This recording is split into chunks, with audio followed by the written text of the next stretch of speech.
Et bonsoir à tous, soyez les bienvenus sur notre petit tuto d'aujourd'hui.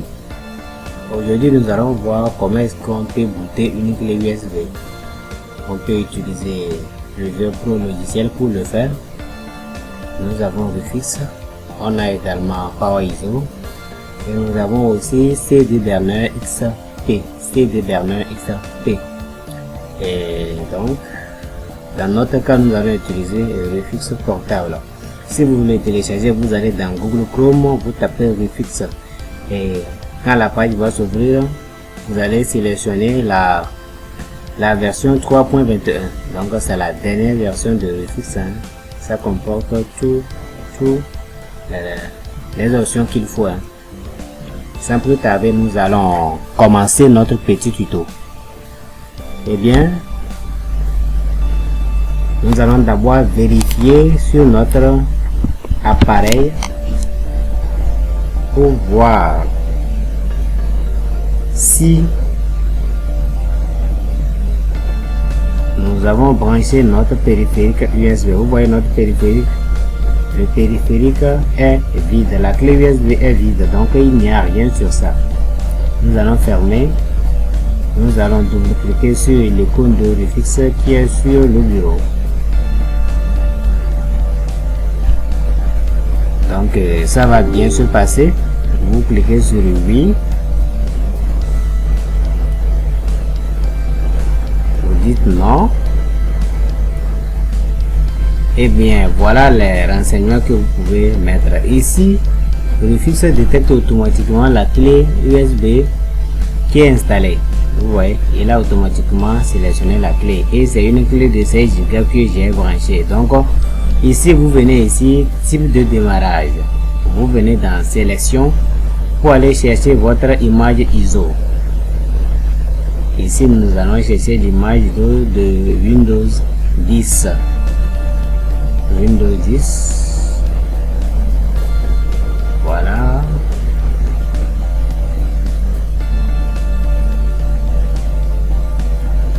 Voici notre image ISO.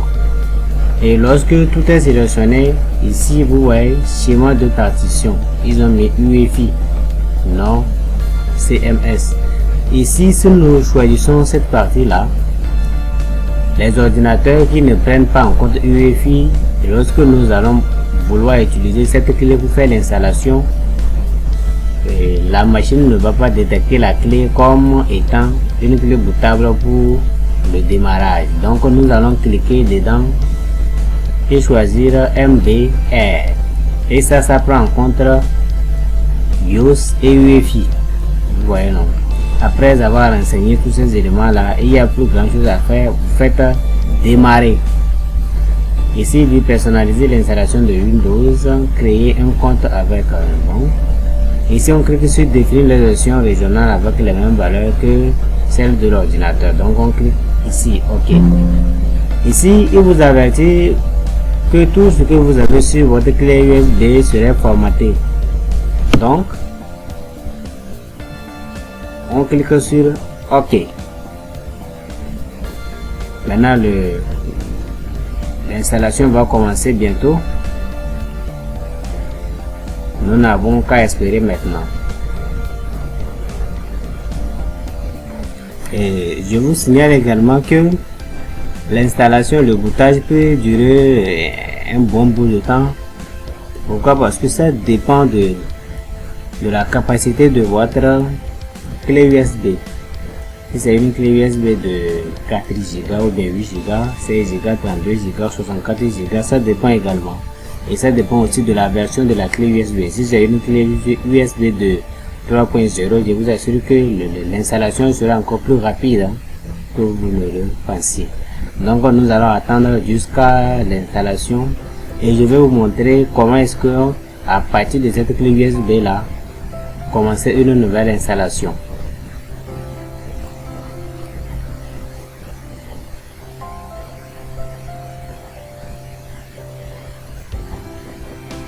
Eh bien, il nous reste encore un tout petit peu. Nous avons encore un peu, donc ça va terminer bientôt. Et je vous signale que lorsque on va finir de faire le boutage de la clé USB. Nous avons deux méthodes pour pouvoir installer les machines. Soit par l'intermédiaire de la clé USB, nous allons redémarrer la machine pour pouvoir démarrer sur la clé USB. Soit la machine est allumée et on clique maintenant, on fait double-clic sur le fichier setup, sur lequel nous avons coupé notre système. Donc quand ça va finir, nous allons voir ça. Merci. Et donc voilà que nous avons fini de booter notre clé USB. Donc lorsque ça finit, il vous dit que c'est prêt,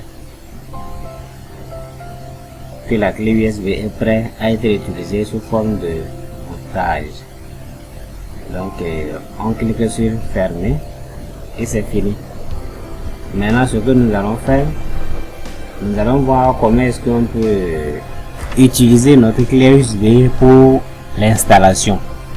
Comme je vous l'avais dit un peu plus tôt, on a deux méthodes.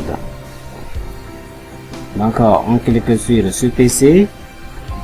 Donc vous voyez, lorsque le bootage est terminé, Rufus a donné un nom par défaut à notre clé USB. Donc ça ne change absolument rien.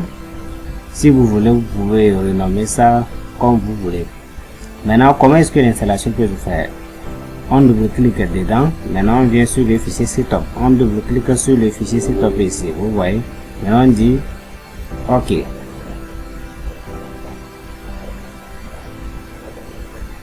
Vous suivez attentivement, puisque c'est un peu délicat. Ça va arriver. Encore un peu. Donc, comme ça travaille. Voilà, préparation. Voilà ici dit le programme d'installation de Windows va se connecter pour obtenir des mises à jour des pilotes et des... Voilà. Ici, vous cliquez sur le suivant. D'abord, ici on dit modifier le mode de téléchargement des mises à jour par le programme d'installation de Windows. Au cas où vous voulez modifier certains programmes ou bien dans vos pilotes, vous pouvez les modifier en cliquant sur modifier. Dans la mesure où vous ne voulez rien faire, vous laissez tout. Vous dites ici, pas maintenant. Et vous cliquez sur suivant. Vérification de votre PC. Question de vérification de votre PC. Donc, ensuite, tout ce qui va